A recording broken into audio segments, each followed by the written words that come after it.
Hello everyone, my name is Ryan De La Cruz and I am the Director of Business Development here at Ecom-Energy. Today, we're continuing with episode 3 in our new 5-part mini-series on energy procurement.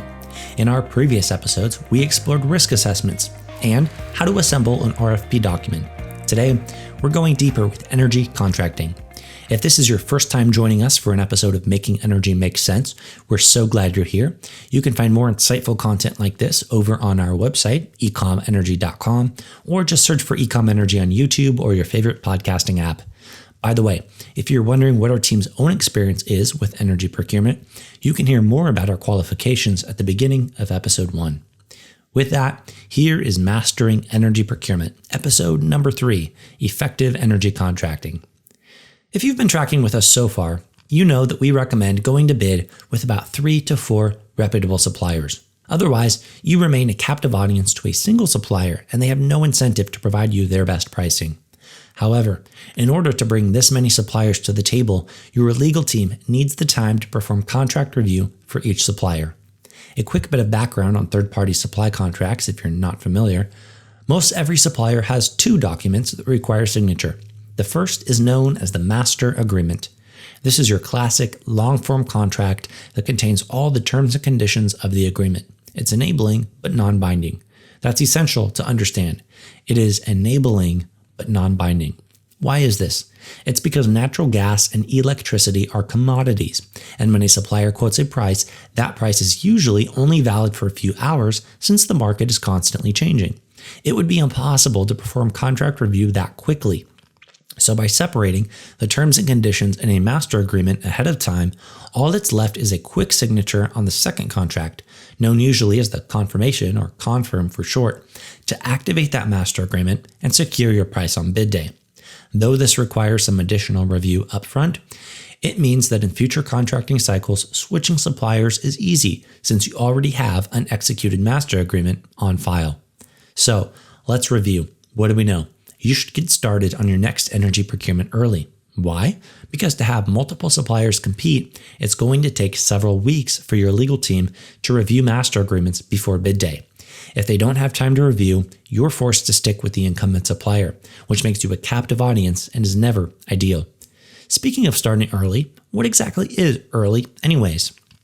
This definition will vary, but a good rule of thumb is to begin speaking with suppliers a season ahead of time. In other words, if your contracts expire in the summer, begin looking at your contracts in the market in springtime.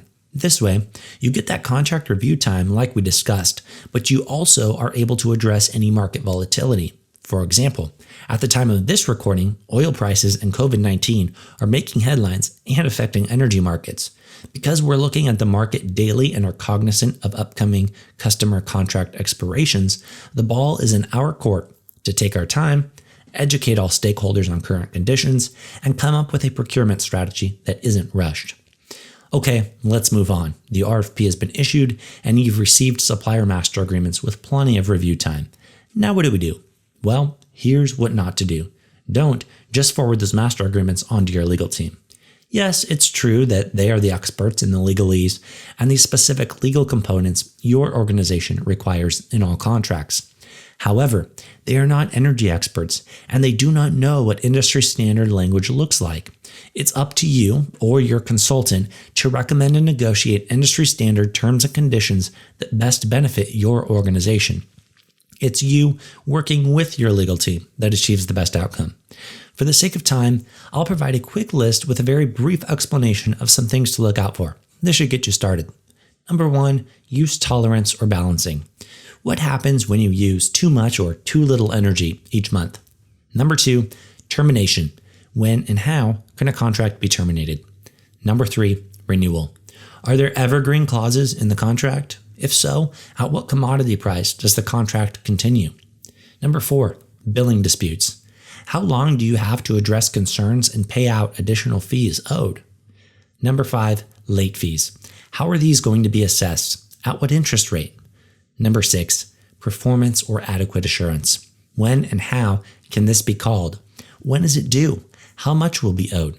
This one is especially important to pay attention to, and in just the past year or so, we have seen this clause rear its multi-million-dollar head on several occasions. And number 7, net payment terms. Is the supplier willing to extend terms for a premium? And the list goes on. Contracting is one of those areas that can be really dry and unexciting, but when something comes up, and it definitely can, you'll be thankful you fought to protect your organization up front. Plus, you'll look like a hero in the process. Okay, let's review what do we know. First, get started with energy procurement early to allow you and your legal team time for contract review. As a side benefit, you won't be subject to current market conditions if timing isn't ideal. Second, before letting the legal team go to town, offer your own feedback on terms like use tolerance, evergreen clauses, and adequate assurance. Finally, as a bonus tidbit, store an Excel or Word document with all the key contract terms and conditions you negotiated during the RFP. Energy procurement is a never-ending journey that comes up every few years, so you're going to have to go through this process again and again. It helps to have notes on file to jog your memory each contracting cycle. Even better, an energy consultant should be able to handle this process for you. And that's it. For questions or comments about today's material, shoot us an email at info@ecom-energy.com or head on over to our website to learn more about our full suite of energy consulting services. If you enjoyed what you heard, we'd appreciate it if you could like and share this content with your colleagues on LinkedIn. I'm Ryan De La Cruz, and this has been another Making Energy Make Sense episode from Ecom-Energy.